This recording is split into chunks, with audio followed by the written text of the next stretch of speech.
Olá, meu nome é Patrícia Travassos, eu sou diretora do filme Educação Presente para o Futuro. É um filme que quer discutir o impacto da tecnologia na educação, mas que coloca os jovens como protagonistas do próprio aprendizado. O que a gente descobriu na pesquisa é que o que falta nas escolas hoje é elas se conectarem a sala de aula com os problemas do entorno, para fazer com que aquele aluno se engaje no aprendizado, para buscar soluções que podem resolver problemas que ele mesmo e a família enfrentam no dia a dia.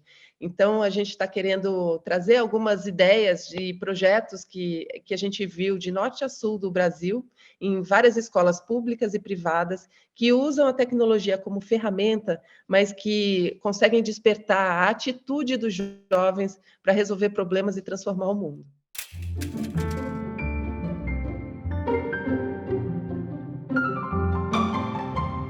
A tecnologia mudou a nossa relação com o tempo e com o espaço, e a educação precisa se adequar a isso.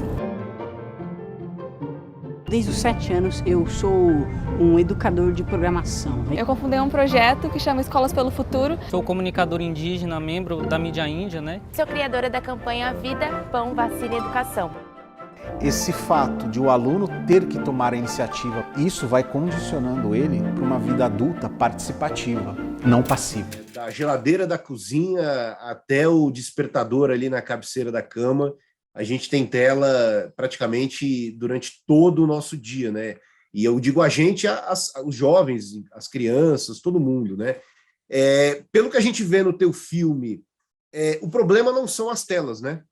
E sim a maneira como a gente usa essas telas, né? Como é que você sentiu isso fazendo o filme em relação às escolas, por exemplo? Porque eu digo isso até como professor também. Para mim é difícil muitas vezes lidar com essa coisa do celular. Às vezes eu tento estimular o aluno a fazer uma pesquisa ali no celular, uma coisa rápida, mas por outro lado eu também sei que o celular é um escape. Eu já tive situações de eu permitir consulta durante a prova, o aluno ficou 15 minutos ali no celular, no WhatsApp, em vez de ele fazer consulta, ele ficou batendo papo no WhatsApp. Então, o que você sentiu fazendo o filme, né? A tela, ela mais ajuda ou mais atrapalha? Assim, quais são os caminhos que a gente tem que seguir? Piero, essa eu acho que foi a questão que iniciou o nosso trabalho, assim, sabe? E essa pesquisa em relação ao impacto da tecnologia na educação. Porque eu tenho uma filha pequena, ela está com 7 anos, e já nasceu nessa era do celular, e eu vejo todas as crianças com muito acesso fácil ao celular, ao tablet, às telas maiores, enfim, e elas sabem, lidam muito bem com essa linguagem, mas elas seguem aprendendo a moda antiga. Elas, na escola, ainda têm uma certa resistência em usar a tecnologia, mas para educar as crianças a saberem usá-la e a dominar essa tecnologia, porque eu acho que está aí o X da questão. A gente precisa aprender a dominar a tecnologia e não ficar refém dela, porque é muito fácil a gente entrar num buraco negro, né? Ali, tá com o celular e quando vê, passou 1 hora e você não fez nada, você está na rede social, e é isso, você deixa a pessoa consultar, mas uma coisa vai te levando a outra, e aí você está no WhatsApp há um tempão e perdendo tempo. Então, como é que a gente ensina as nossas crianças a tirarem o melhor proveito dessa tecnologia sem perder tanto tempo, ou sem ficar refém dessa tecnologia? Eu acho que a escola precisa olhar para isso também, sabe? Então, a gente começou a observar, primeiro, não dá para a gente aprender do mesmo jeito que a minha geração aprendeu, quando não tinha internet ainda, quando a gente tinha que memorizar muitos dados. É o que um dos especialistas no filme fala. Antes a gente tinha que memorizar, antes tinha uma coisa do aprendizado oral, né? Então você passava uma história para o outro, depois a gente foi aprendendo a memorizar, e depois você teve a escrita. Cara, a gente tem a internet, tem esse banco de dados que a gente pode acessar, então a gente tem que usar o nosso cérebro para coisas que de fato sejam mais importantes. E aí eu acho que é o despertar da solução, o despertar das atitudes que essas crianças precisam ter, do pensamento crítico que elas precisam ter diante dos problemas que a gente enfrenta no dia a dia. E uma coisa interessante do teu documentário, né, Educação Presente para o Futuro, ele é o segundo filme de uma trilogia, né? Você ainda vai lançar o terceiro. Ele estreia no Futura, depois fica disponível do Globoplay. E por falar em desafio, você como documentarista, como produtora de conteúdo, né? Como é que foi esse período todo da pandemia que bagunçou completamente a distribuição, não só de filmes, mas do audiovisual em geral no Brasil? A gente tem enfrentado questões bem críticas ainda nas salas de cinema, salas muito vazias, o público me parece que mudou em relação à sala grande do cinema, como a gente estava acostumado, mas, por outro lado, as janelas de exibição me parecem mais democráticas nesse sentido, né? Foi o caso do Educação Presente para o Futuro? Como é que foi esse processo aí de parceria com o Futura e tudo mais? O Futura foi um parceiro que embarcou muito rapidamente na história. A gente apresentou para eles no Rio 2C, no festival lá no Rio de Janeiro, numa rodada de negócios, e apresentou o trailer a pessoa que estava lá para assistir aos filmes e fazer a seleção, começou a se emocionar vendo as crianças que a gente selecionou, os jovens ativistas que estão no filme, e ela embarcou de cara. A gente não teve dificuldade. De fato, as salas de cinema estão enfrentando, sim, essa dificuldade. Hoje em dia, mais me parece que só os blockbusters têm espaço nas salas de cinema, o que é uma pena, muitas vezes, para a gente que quer ver o nosso filme na grande tela, né? Eu brinco, eu tenho feito os lançamentos do filme sempre em cinema, em grande tela, e com a sala cheia, e é tão bacana a gente ouvir a reação do público, porque, no fim, um ouve a reação do outro, e as pessoas estão ali em comunhão, né, assistindo a um filme. É muito legal ver em tela grande. A gente acabou se habituando demais na pandemia a assistir todos os filmes e os lançamentos na televisão. Mas eu acho, para mim, assim, o meu interesse é ter o filme sendo visto, sabe? Independentemente da tela que for, sabe? Eu acho que a mensagem é o mais importante. Então, estou muito feliz de ter a parceria agora. O filme vai estar gratuitamente distribuído na Globoplay. Como é um filme de educação, não é só para assinantes. Então, se você entrar na plataforma e acessar o filme, ele vai estar, mesmo que você não seja assinante. Eu acho isso muito importante, porque é um assunto fundamental para os dias de hoje. Eu acho que a gente tentar trazer algo positivo, é isso que, com essa trilogia, eu tenho tentado buscar, sabe? Mostrar perspectivas sobre a inovação, mas que podem transformar e inspirar pessoas a seguir o mesmo caminho. Então, no primeiro filme da trilogia, que é o Inspira, ele fala sobre a importância do encontro, e o encontro sendo o primeiro passo para a inovação. Então, é o nosso encontro aqui que você vai me trazer ideias e que vai mudar, de repente, o projeto que eu vou fazer hoje à tarde, ou o trabalho que eu vou fazer amanhã, e aí eu carrego você comigo para onde eu for, e aí eu inspiro outras pessoas. A gente brinca que selecionou os personagens como se cada um fosse aquela pedrinha que você joga na água e ela reverbera em ondas 360. Então, por onde esses caras passam, eles vão inspirando pessoas. E eles vêm de universos diferentes, muitas vezes nunca se cruzaram. E a ideia do filme é fazer essa ponte entre universos diferentes. Então, o fã do Lenine vai conhecer o fã do Tiago Ventura, que vai conhecer o leitor do Ailton Krenak e do Itamar Vieira Júnior. São pessoas de universos muito diferentes que estão no mesmo filme falando sobre inspiração, sobre serem referências, sobre o que os formou. Então, sendo gratos das inspirações que os formaram, né? Enfim, fala sobre inspiração. Eu acho que é um filme que inspira, como o próprio nome diz. Aí tem o Educação, que discute essa história da tecnologia, o impacto da tecnologia na educação, mas pela perspectiva do jovem, do ativista, do jovem que quer aprender, mas que está insatisfeito com a educação que ele tem hoje na escola. E o terceiro, que a gente vai lançar em novembro, chama-se Inovar é um Parto. É sobre mulheres na tecnologia, mulheres fundadoras de startups de impacto. Eu estudo o empreendedorismo feminino há 10 anos, e a gente vê que as mulheres são maioria das fundadoras de novos negócios, né, no Brasil. Mas quando a gente olha para a startup, só 5% das startups são fundadas por mulheres. Aí você fala, cara, que discrepância é essa? Elas não abraçam a tecnologia, tem uma travessia longa para elas abraçarem a tecnologia, e eu considero esse um aspecto crítico para o sucesso dos negócios.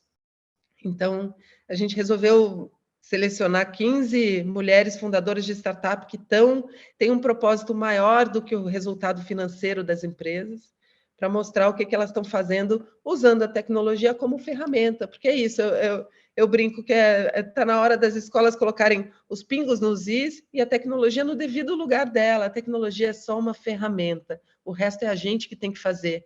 Pensamento crítico, atitude empreendedora, olhar para os problemas que estão no nosso redor, sabe? Tentar solucionar com as nossas próprias mãos, sabe? É um pouco isso. Eu acredito na potência que um ser humano tem quando ele consegue escolher por autonomia e por liberdade o próprio percurso de aprendizagem. Eu acho, na verdade, um erro que educação tem que ser separado de diversão.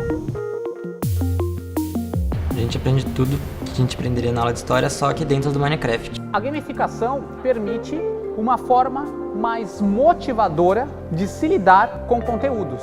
Porque ela traz o prazer. A educação salvou minha vida. A gente vê hoje um cenário onde a juventude negra e periférica tem sido violentada. Quando a educação não chega, algo chega antes. A violência doméstica, sexual, do tráfico, a violência policial. E não é esse o Brasil que a gente quer. Eu percebi no Educação Presente para o Futuro algo que é muito caro, assim, que é muito importante, às vezes as pessoas perdem a noção disso, que é a figura do professor ali, né? Ou da professora, né? Então, o quão importante para o aluno é essa experiência justamente de encontro com alguém. E eu fiquei feliz que os alunos, aquele menino ali falando da educação bancária, do Paulo Freire, questionando, não estou afim aqui de ficar recebendo conteúdo, eu quero questionamento, eu quero debate, eu quero conversa. E eu não sou muito fã de falar de coisas que não estão nos filmes, né? Eu gosto de falar daquilo que está no filme, mas eu acho que no teu caso é importante trazer à baila uma questão que não está presente no teu filme. Eu queria saber se foi uma decisão tua, que é o tal do homeschooling, né? Que eu morro de medo quando eu vejo esses projetos de não, para que levar o filho na escola? Eu, como pai, mãe, a gente pode ensinar o meu filho dentro de casa, né? E os perigos que o homeschooling tem justamente pela ausência do encontro, pela ausência do contraditório, não só o professor, mas os colegas, os amigos, amigas, os alunos, todo mundo que está ali. Foi uma decisão não colocar nada de homeschooling no teu filme, já que você está olhando para o futuro, né, pensando na educação lá na frente, ou não? Estou tentando até me lembrar, no processo de seleção dos cases que a gente colocou no projeto, se o homeschooling foi contemplado. Eu acho que a gente deve ter discutido sim, e foi durante a pandemia que o homeschooling estava absolutamente generalizado, né? Porque era isso que estava acontecendo. E de uma maneira muito maluca, né? Porque foi muito desorganizado, obviamente, o jeito que a gente teve que apagar incêndio ali durante a pandemia. Mas, na verdade, eu acho que o que a gente procurou mostrar no filme foram cases reconhecidos que podem ser adotados por qualquer escola. A gente queria trazer ideias que qualquer escola, seja numa pequena cidade ou numa grande metrópole, seja de escola pública ou privada, com recursos ou não para criar um laboratório de informática ou um laboratório maker, que ela pudesse usar todas aquelas metodologias que aparecem no documentário. O homeschooling saía um pouco desse lugar da escola, né? Entrava em outra discussão. Mas a nossa ideia era realmente tentar, até no primeiro momento, a gente estava muito mais focado nas tecnologias. Então, inteligência artificial, realidade aumentada, tudo que a gente tivesse de mais moderno. Aí eu falei, cara, nós vamos falar com meia dúzia de escolas em São Paulo, se a gente continuar nesse caminho. Não é essa a ideia. O que a tecnologia ela pode transformar, sim, mas ela não pode transformar só as escolas particulares. Não são só esses alunos que vão fazer essa transformação. Isso tem que ser uma transformação realmente geral. Mas de que jeito? E o único jeito era esse. Se você consegue conectar a sala. Antes a gente tinha a sala de aula toda protegida, né? A escola com enormes muros, a realidade não entra para a escola e o aluno está protegido dessa realidade. Não se fala dos problemas, se fala só desse conhecimento que já está consolidado dentro da escola e que não muda. E o que eu acho é que a gente precisa trazer para dentro da escola esse conhecimento que é tão, hoje em dia, tão rápido, né? As coisas vão mudando tão rápidas e essas discussões precisam ser trazidas para dentro da escola. Então, assim, o que a gente queria era que os cases pudessem inspirar e ser adotados em qualquer escola, em qualquer geografia, em qualquer condição social, sabe? E eu acho que a gente conseguiu isso, mostrando exemplos, inclusive, de um povoado no interior do Maranhão, que uma menininha abriu uma escola aos 12 anos de idade, começou como uma brincadeira, não é responsabilidade daquela menina a escolaridade dos vizinhos dela, né, das crianças da aldeia, mas a menina percebeu um problema, resolveu brincar de escola, assumiu um papel de professora, e com a tecnologia, usando um celular, ela conseguiu divulgar, viralizou um vídeo, que fez com que ela arrecadasse, nem foi ela, no fim das contas, foi uma jornalista que teve a ideia de fazer uma vaquinha virtual, arrecadou R$150 mil para aquela comunidade, e fez altas transformações em um curto período de tempo, assim, sabe? Então, como é que, usando a tecnologia, quando você tem algo genuíno, quando você tem uma atitude de verdade, surpreendente, transformadora, como isso pode fazer toda a diferença, sabe? Não sei se respondi sua pergunta. Não, respondeu. E só uma última questão, né? Para você Tá sem áudio. Ah, voltou. Para você como... Voltou, né? Para você como jornalista e também como documentarista, né? Uma pergunta de $1 milhão aqui. Por que você acha que, historicamente, a gente teve momentos de altos e baixos, né, na educação no Brasil, pensando em políticas públicas, mas por que há muito tempo a gente não tem um grande investimento em educação no país? Né? Com esse aspecto, por exemplo, que você fala da tecnologia, né, principalmente para as comunidades ribeirinhas, para quem não está aí nesse eixo Rio-São Paulo, que geralmente tem um acesso muito maior à tecnologia, mas pensando em internet, né, a gente teve toda essa geração de crianças na pandemia que não conseguiam sequer conectar na internet para ter aula, né? Então, assim, por que você acha que no Brasil é tão difícil? Parece que a gente precisa convencer o governo de que, olha, é bacana investir em educação, né? Porque não é um gasto, né? É um investimento. Mas por que você acha que é tão difícil isso? Pois é, bom, sem querer entrar em aspectos políticos, mas já entrando, eu acho que a gente precisa de pessoas que realmente sejam de educação para liderar a educação no Brasil, né? E a gente vê iniciativas bem interessantes acontecendo nas esferas menores, sabe? Na esfera municipal, na esfera estadual. Você vê, puxa, a gente mostrou no filme 2 professores que são incríveis e que surgiram na escola municipal e a outra na escola estadual, que hoje trabalha na Secretaria Estadual, implantando centros de inovação nas escolas de São Paulo, já criou, sei lá, 20 e tantos centros de inovação em escolas estaduais, a partir do projeto Robótica com Sucata, que nasceu numa escola pública. O que eu vejo hoje é que as iniciativas elas nascem dos professores, e aí voltando ao seu ponto anterior, são heróis que às vezes abraçam uma causa ou que têm uma ideia e que às vezes, por terem iniciativas, são até escanteados em escolas, porque os outros professores que são mal pagos, e a gente tem toda essa questão dos baixos salários, e aí estão desmotivados, acham ruim quando um professor tem uma grande ideia, porque aí eles têm que sair da zona de conforto também. Então, esses professores passam por isso muitas vezes quando implementam algum projeto que seja muito fora da curva. Mas o que eu tenho visto é que hoje os projetos que dão certo têm nascido de iniciativas de professores. Às vezes você vê um colégio com um laboratório super bem equipado, só que não tem um professor com propósito, que coloque um projeto para acontecer ali dentro. Vira um espaço vazio para os computadores estragarem e não serem utilizados para nada. Não adianta você ter laboratórios, você precisa ter projetos, você precisa ter propósito. E isso eu tenho visto nascer realmente isoladamente das mãos de professores ou de escolas que realmente têm um olhar, que não estão esperando o MEC, que não estão esperando os currículos formais para criarem essas iniciativas.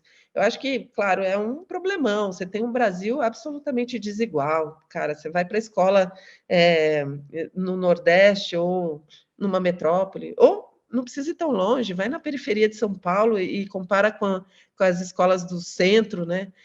As escolas que têm essa conexão global com escolas do mundo inteiro. Hoje em dia, a sala de aula está conectada com o mundo. Os alunos são capazes de ter melhores amigos fora do Brasil, sem nunca terem se visto, sabe?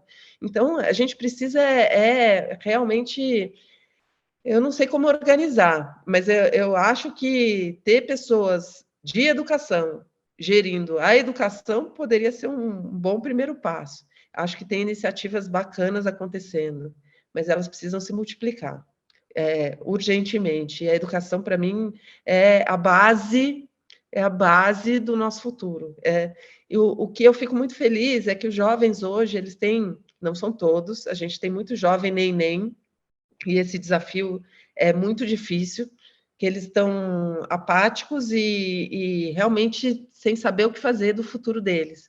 Mas, por outro lado, do outro lado da história, provavelmente em menor quantidade, você tem esses jovens que são conectados e que percebem que eles não têm que esperar o conhecimento cair do céu, que eles têm que ir em busca do conhecimento, que eles têm que ir em busca do que interessa para eles, que eles têm que ir se conectar para melhorar tudo isso, sabe? Então, eu acho que eu termino o filme com esperança, sabe? Termino toda essa pesquisa que a gente fez com muita esperança de que tem um caminho muito legal pela frente nessa nova geração, sabe? Eu sempre falava, a vida de vocês foi difícil até aqui e ela pode ser melhorada a partir da educação. Então, quando eu faço esse drone voar, meu olho enche de esperança, sabe? É uma metamorfose totalmente, né? A gente é uma lagartinha e agora com a escola é simplesmente a borboleta. Todo mundo presta muita atenção na história, que depois eu vou fazer perguntas. É preciso ter esperança, mas ter esperança do verbo esperançar. Porque tem gente que tem esperança do verbo esperar. Esperançar é se levantar, é construir, esperançar e não desistir. É juntar-se com outros para fazer de outro modo.